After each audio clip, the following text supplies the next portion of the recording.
चलिए, तो दो छोटे छोटे टॉपिक्स पॉलिटी के आज, दो ऐसे कंट्रोवर्सीज जो हमको इन दिनों में बहुत देखने के लिए मिली। एक हमारे अमित शाह जी और अरविंद केजरीवाल जी के बीच में, क्योंकि अभी जो लेटेस्ट बिल आया था उसके कुछ, ये थोड़ी सी ब्लर हो गई, I will give you a summary of it.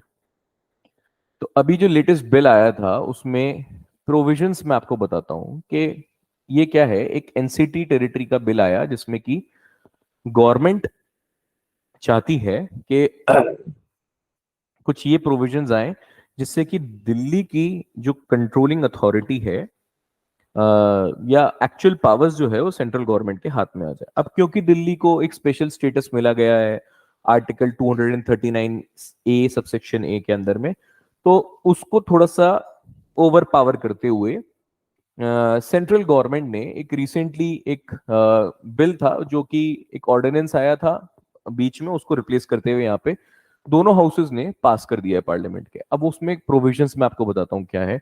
Basically जो ऑल इंडिया सर्विसेज है, ग्रुप ए में जो ऑल इंडिया सर्विसेज हैं, उसको पूरी तरीके से कंट्रोल करने की बात है, except for Indian police services and DANICS. DANICS is Delhi Andaman Nicobar island civil services. ठीक है, इसके अंडर के जो जो भी कैडर के आईएएस आईपीएस ऑफिसर्स हैं, इनको कंट्रोल करने की बात है। अब दूसरी बात, ये जो अथॉरिटी है कौन कौन होगा इसमें? सीएम होंगे, दिल्ली की जो चेयरपर्सन होंगे, and then principal home secretary Delhi government, and then chief secretary of the Delhi government as a member. Central government जो है वो एक प्रिंसिपल होम सेक्रेटरी अपॉइंट करेगी और चीफ सेक्रेटरी अपॉइंट करेगी। तो आप देख रहे हो कि ब्यूरोक्रेसी के थ्रू अगर आप इलेक्शन नहीं जीत पाते हो तो आप ब्यूरोक्रेसी के भी थ्रू दिल्ली को कंट्रोल करना चाहते हो। Now all the decisions of the authority will be based on majority vote of present and voting. अब ये है इसके कुछ प्रोविजन जिसके आपको याद रखने की ज्यादा जरूरत नहीं है। अंडरलाइन प्रिंसिपल क्या था? अंडरलाइन प्रिंसिपल में थोड़ी सी जो कॉन्स्टिट्यूशनल बैकग्राउंड है उसको देखो, and this constitutional background surrounds around what. जैसे ही सुप्रीम कोर्ट ने ये जो एक डिसीजन दिया जिसमें कि क्या किया, supreme court handed over the control of the services excluding to police, public order and land to the elected government of Delhi. अब ये क्यों ये तीन सब्जेक्ट्स ऐसे हैं? क्योंकि आर्टिकल 239 ए के अंदर में लिखा हुआ है, जो कि 69th कॉन्स्टिट्यूशन अमेंडमेंट एक्ट से आया था, और एस बालाकृष्णन कमेटी ने बोला था कि दिल्ली को एक स्पेशल स्टेटस दो। उसमें लिखा है कि आप legislative assembly of the Delhi has the power to make laws in case of all matters except public order, police and land. अब यहां पे जो एडमिनिस्ट्रेशन है, जो सरकार का कुछ प्रपोजल है, उसमें गवर्नमेंट का मतलब, यहां पे जो कंट्रोवर्सी फैली है मैं आपको बताता हूं। ये थोड़ी सी पिक्चर जूम करी गई इसलिए थोड़ा डिस्टॉर्ट हो रहा है, बट यहां पे गवर्नमेंट का मतलब बोला गया है कि लेफ्टिनेंट गवर्नर जो है, मतलब एलजी साहब हैं, वो है सरकार।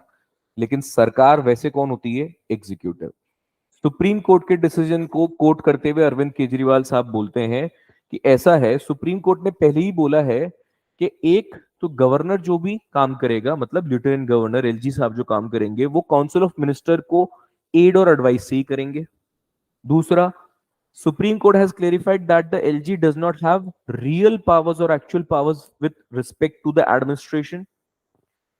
यहां पे हमारे सेंट्रल गवर्नमेंट का कहना है कि अगर एलजी कोई भी डिसीजन ले रहा है, मतलब या सरकार कोई भी एग्जीक्यूटिव डिसीजन ले रही है, तो उसको पहले एलजी से कंसेंट लेना पड़ेगा। और यहां पे अरविंद केजरीवाल साहब इस चीज को उल्टा कोट करते हुए बोलते हैं कि सुप्रीम कोर्ट ने ऑलरेडी जस्टिफाई कर दिया है कि एलजी का जो रोल है वो एक पैसिव रोल है, और कॉन्स्टिट्यूशनली भी वो एक constitutional head of the state कहलाता है, गवर्नर भी। और ये सब बेस्ड है article 239 subsection A and A. अब इसमें एक आर्टिकल आता है which is called as article 239 A B. ये वो प्रोविजन है जो सेंट्रल लेवल पे जिसे बोला जाए कि ये प्रेसिडेंट रूल की तरह काम करता है। अगर कॉन्स्टिट्यूशनली एडमिनिस्ट्रेशन एनसीटी का फेल हो जाता है तो ऐसे केस में it is bound upon the president after receiving the report of LG कि वो सस्पेंड कर सकता है ऑपरेशन ऑफ 239 ए, ये ऊपर वाला। तो उसका मतलब गवर्नमेंट गई। अब एडमिनिस्ट्रेशन किसके हाथ में आ गया, या जो भी लॉज के अंडर में बने हैं वो सब प्रेसिडेंट रूल वाला खेल है कि वो अब किसके अंडर में आ जाएगा, अब सीधा सेंट्रल गवर्नमेंट के अंदर। तो यहां से इसका सस्पेंशन हो जाता है। This is nothing but resemblance to article 356 under constitution. ये पूरी कंट्रोवर्सी इस वक्त चल रही है। आपको ये दो आर्टिकल्स के प्रोविजंस बहुत अच्छे से याद रखने हैं, ठीक है। नेक्स्ट नेक्स्ट है हमारे सामने एक एडजर्नमेंट मोशन। एडजर्नमेंट मोशन में अभी हुआ क्या, न्यूज का कंटेक्स्ट थोड़ा सा इतना सा था कि राज्यसभा में और लोकसभा में जो मणिपुर का बात पूरी वायलेंस वगैरह हुई उस पर एक अथॉरिटेटिव स्टेटमेंट चाह रही थी। नाउ द गवर्नमेंट अग्रीड कि हम इस चार्ट को देखो तब आपको थोड़ा सा समझ आएगा। मॉनसून का जो ओपनिंग सेशन था वहां वो डिसरप्ट क्यों हुआ, उसके डिसरप्ट होने का कारण देखते हैं। डिसरप्ट इसलिए हुआ क्योंकि मणिपुर पे डिस्कशन फॉर्मेट जो था उस पे हम कंट्रोवर्सी में आ गए। ऑपोजिशन चाह रही थी, कौन, ऑपोजिशन चाह रही थी कि रूल 267 के अंदर सुओ मोटो इनिशिएटिव लेके और पीएम साहब जो है स्टेटमेंट इशू करें और इस पे डिस्कशन, इन डेप्थ डिस्कशन जो है वो स्टार्ट करवाएं जिसमें कि कोई लिमिटेशन नहीं हो। लेकिन सरकार ने बोला कि ऐसा है, हम शॉर्ट ड्यूरेशन डिस्कशन ही परमिट कर पाएंगे अंडर रूल 176। यहां से हुई है कंट्रोवर्सी शुरू। अब ये रूल 176 और रूल 267 क्या है, ये एडजर्नमेंट मोशन पे हम थोड़ा सा बाद में आते हैं। पहले हम रू देखते हैं कि रूल्स क्या कहते हैं।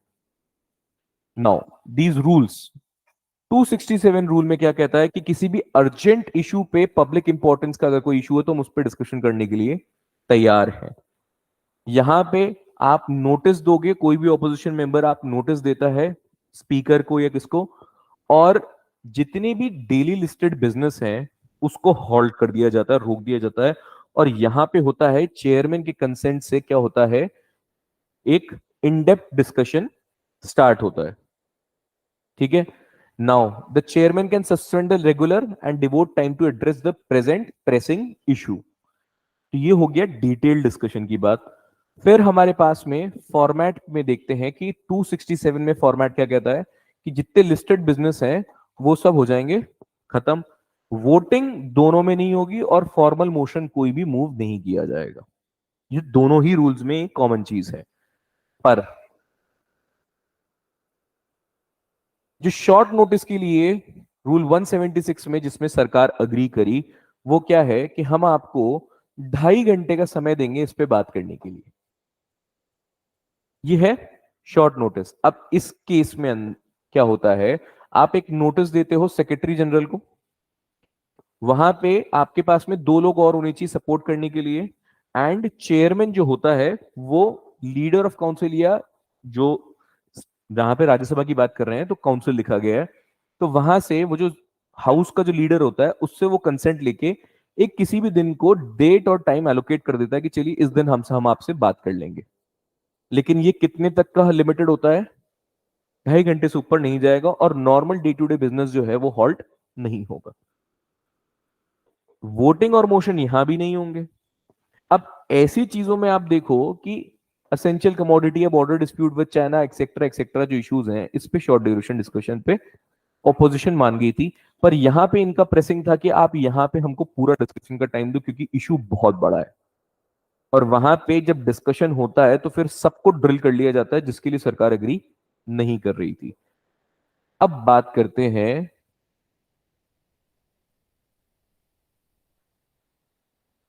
एडजर्नमेंट मोशन की। एडजर्नमेंट मोशन क्या होता है, एडजर्नमेंट बेसिकली एक पार्लियामेंट्री डिवाइस है जो कि सिर्फ और सिर्फ किसके पास होती है, लोकसभा के पास में, जो daily normal day to day business है उसको कर देता है डिसरप्ट। और एडजर्नमेंट मोशन की कंडीशन क्या है कि कोई भी मैटर जो होता है वो अर्जेंट पब्लिक इंपॉर्टेंस का होता है, तब जाके वो लोकसभा में उठाया जाएगा। राज्यसभा में ऐसा कोई भी डिवाइस नहीं है। उसके लिए फिर हमारे पास में रूल 267 और 176 है। अब यहां पे हमको स्पीकर का कंसेंट चाहिए, लेकिन उसके पहले हमारे पास में 50 लोगों का सपोर्ट होना चाहिए लोकसभा के। उसके बाद में हम स्पीकर के पास जाएंगे, जिसके पास में डिस्क्रिशन है कि वो एक्सेप्ट करे और नहीं भी कर सकता। अब ये एडजर्नमेंट एक मोशन है, तो मोशन 16, जब हमने रूल पढ़ा 167 और कौन सा, अरे 176, भूलना नहीं है, 176 एंड 267। अब यहां पे एडजर्नमेंट मोशन जो है वो एक मोशन है, तो मोशन के लिए अडॉप्ट करना पड़ता है उसको, और यहां पे ये मोशन डिस्क्रिशनरी अडॉप्ट किया जाता है। कंडीशन बहुत इंपॉर्टेंट, बहुत बहुत बहुत ज्यादा जरूरी, जहां पे आप फंस सकते हो, ये जो मैटर होगा, ठीक है, ये यूनियन गवर्नमेंट से रिलेटेड होना चाहिए, यूनियन गवर्नमेंट के कंडक्ट से रिलेटेड होना चाहिए। स्टेट गवर्नमेंट के किसी भी मैटर को आप डिस्कस नहीं कर सकते हो, जो भी इशू है। बात समझ आई? मतलब नेशनल इंपॉर्टेंस या वहां पे यूनियन गवर्नमेंट का साफ सुथरा रोल होना चाहिए, तब जाके आप सरकार से वहां पे सवाल जवाब करोगे लोकसभा में एडजर्नमेंट मोशन के अंडर में। नाउ जिस भी दिन एडजर्नमेंट मोशन अडॉप्ट कर लिया जाता है, उस दिन के लिए जो डिबेट है वो हमारी 2.5 घंटे के लिए एलोकेट कर दिया जाता है। और normal day to day business के अंदर में जो भी लिस्टेड इश्यूज है उसको एक बार किनारे रख के पहले 2.5 घंटे इसको दिए जाएंगे। तो इसका मतलब डिसरप्शन होगा normal day to day activities में। Now it is considered as a censure against the government, और हम डिससेटिस्फेक्शन एक्सप्रेस कर रहे हैं कि हम आपके एक्शंस या पॉलिसी से खुश नहीं है, तो हम एडजर्न कर रहे हैं। लेकिन ये जो दो रूल्स हैं, क्योंकि आपके पास में ऊपर एडजर्नमेंट मोशन नहीं है राज्यसभा में, तो ये जो दो रूल्स हैं ये चलते हैं राज्यसभा के अंडर में। कौन सा रूल 267 और रूल 176? ये शॉर्ट ड्यूरेशन डिस्कशन के लिए था जिसको सरकार परमिट कर रही थी, और ये था इन डेप्थ डिस्कशन के लिए। इसीलिए ये पूरी जो है कंट्रोवर्सी खड़ी हुई। नाउ ये जितनी भी चीज लिखी है सब आपको टेबल में यहां पे दी जा चुकी है।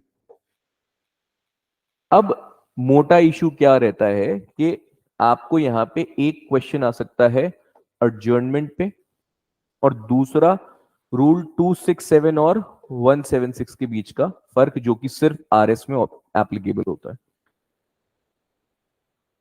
ठीक है, एज सिंपल एज दैट। इसको थोड़ा सा आप सही से अगर पढ़ लोगे तो हो सकता है यहां से एडजर्नमेंट में वो स्टेट गवर्नमेंट वाला जो इशू था वहां से एक पॉइंट बन के आ जाए और सीधे सीधे मार्क्स देके जाएगा। मणिपुर बहुत हॉट इशू रहा, मॉनसून सेशन में बवाल मचा था, और उसके ऊपर ये कंट्रोवर्सी चली। ठीक है ना, चलिए, थैंक यू सो मच।